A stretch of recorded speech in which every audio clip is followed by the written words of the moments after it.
what is up? In this video, I'm going to show you how my wife and I tile a shower floor. In a perfect world, my walls would be square and I would already have put my moisture barrier on the walls. In this scenario, I'm trying to go ahead and just get a floor in so that way the owner here potentially could do the walls after I get the floor started. Since everything's not perfectly square, I wanted to go ahead and lay it out prior to actually putting any mortar down. So here we have the floor laid out, just dry, sitting on top in the way that it will eventually end up. Once we get everything in place where it looks the best, we will mark each tile with a pencil. A, B, C, D, you could do 1, 2, 3, 4, 5. Then we will then remove everything in order and lay them back down in the reverse order. Therefore, we know where each tile goes in its place.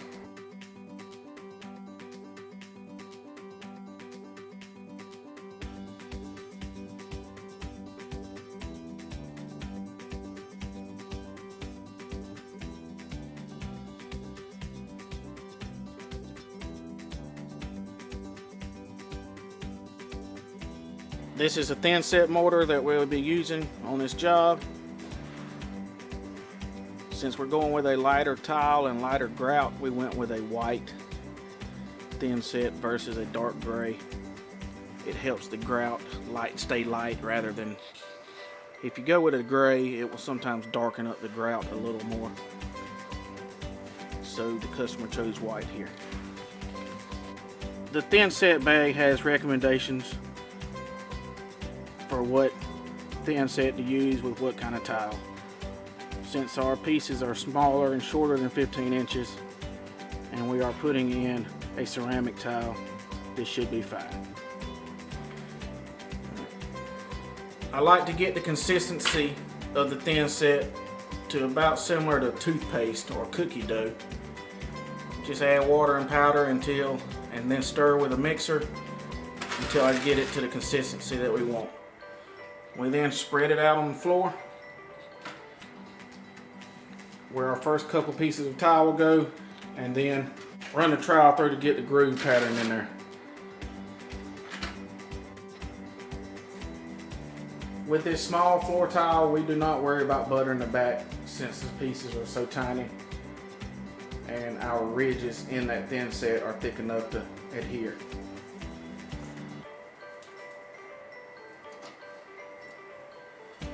We try to lay it to where we initially had it, and we have to keep in mind that the wall is not exactly square.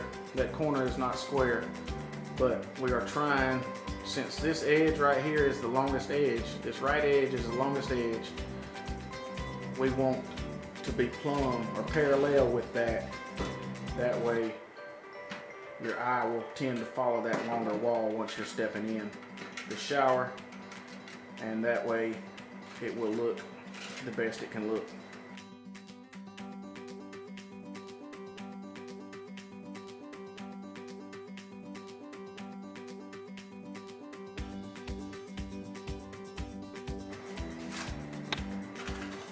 When you're working around that drain, you want to try not to get any mortar on the drain if it doesn't have any protective cover on it. But you also want to have enough mortar there that when your tile sits on the mortar, you want your tile to be slightly above the drain. That way all the water will drop down into the drain.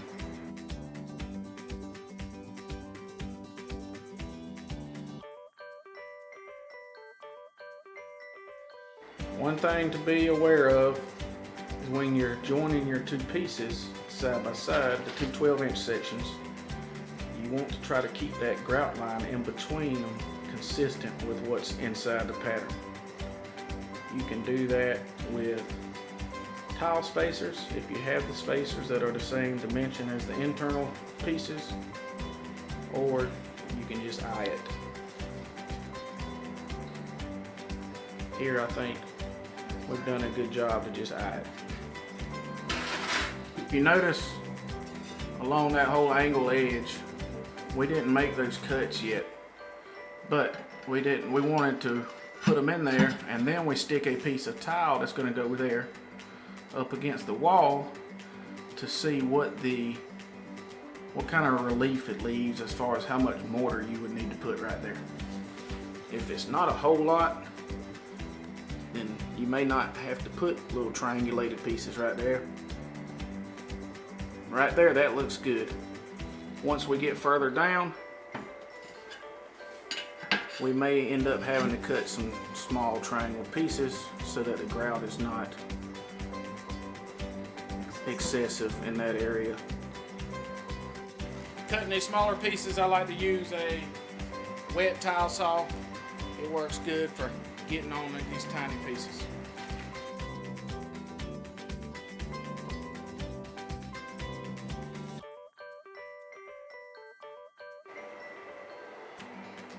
If you have the option between a square drain or a round drain, I recommend picking a square drain because it is super hard to cut these small tile pieces with a round edge on them.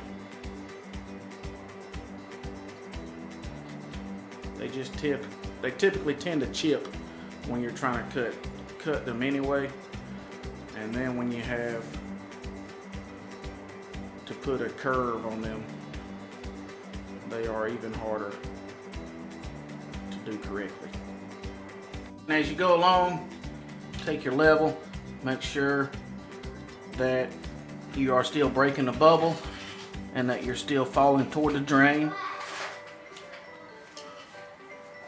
Check it everywhere around.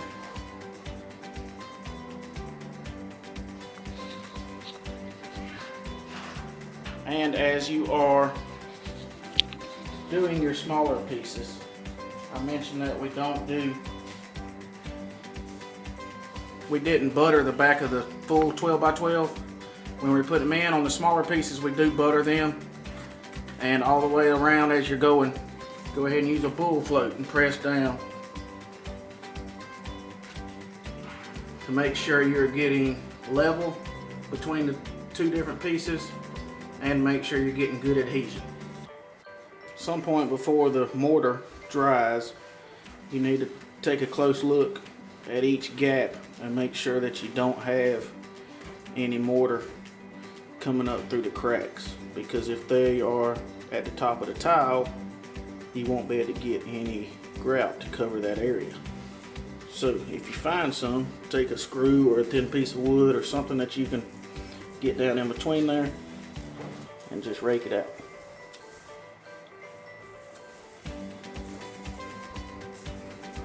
And that's a wrap with this portion of laying the tile in the shower. We'll let this dry for about a day, then we can come back and put grout in.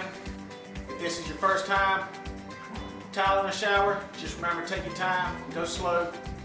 It may take a couple hours to lay or to tile a shower pan, but it'll be worth it in the end if you take your time. Thanks for watching. If you liked the video, please like and subscribe, and we'll let you get back to it.